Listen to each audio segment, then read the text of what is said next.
The sun blazed down as we cruised the winding back roads near my parents' place.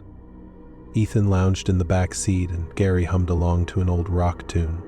The scenery blurred by until the hulking silhouette of the old Midvale ironworks cut through the trees.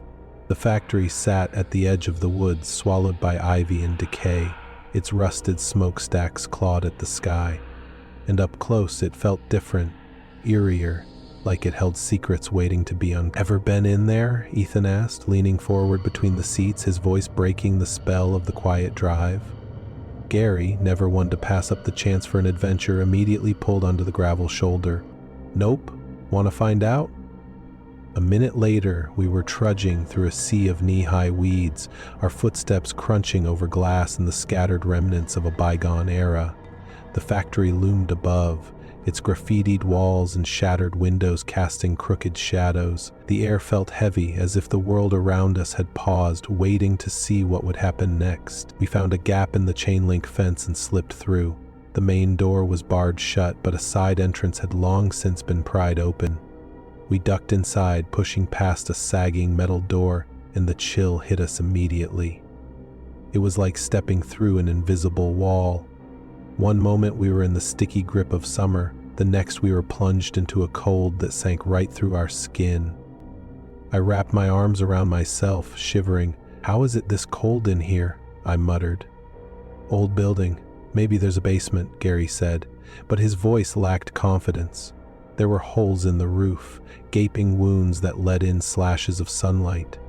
Wind whistled through cracks in the walls, but it wasn't enough to explain the biting cold. The inside was a wasteland of twisted metal and rotting wood. Conveyor belts slumped under layers of dust, and old machines sat half disassembled, their gears scattered like bone. We moved cautiously, our footsteps echoing through the cavernous space. Ethan and Gary wandered off to explore a side room, but something drew me away. A row of rusting filing cabinets, half buried under debris. I pulled open a drawer and papers spilled out, yellowed and brittle. Invoices, worker IDs, order sheets. Everything was left behind as if the place had shut down overnight.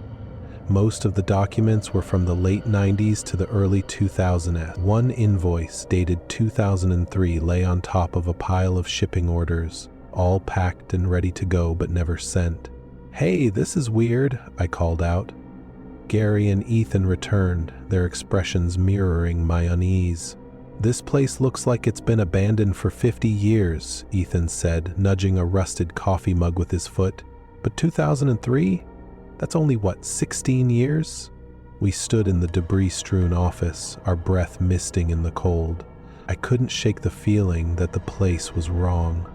Not just decayed or forgotten, but wrong, like the walls themselves were waiting, listening. My instincts prickled, a quiet alarm beneath my skin. The air felt heavy, pressing in. I took a step back, and the room seemed to lean with me. "We should go," I said, trying to sound casual. Gary and Ethan didn't argue. None of us had seen or heard anything. No creaks, no whispers, but we all felt it. An unseen force urging us to leave, to escape before something woke up. We retraced our steps, slipping through the shadows, and just as we reached the door, I felt it. A prickle on the back of my neck. The sense of being watched. I glanced back and that's when I saw it. A figure stood in the doorway we had just exited. Its outline was vague, like a smudge on an old photograph. It was human-shaped, but not quite right. Its limbs were too long, its posture slightly off, as if it had only seen humans from a distance and was trying to imitate us. I opened my mouth, but nothing came out.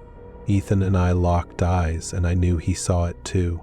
Gary, focused on the car and the crunch of gravel beneath his boots, didn't notice.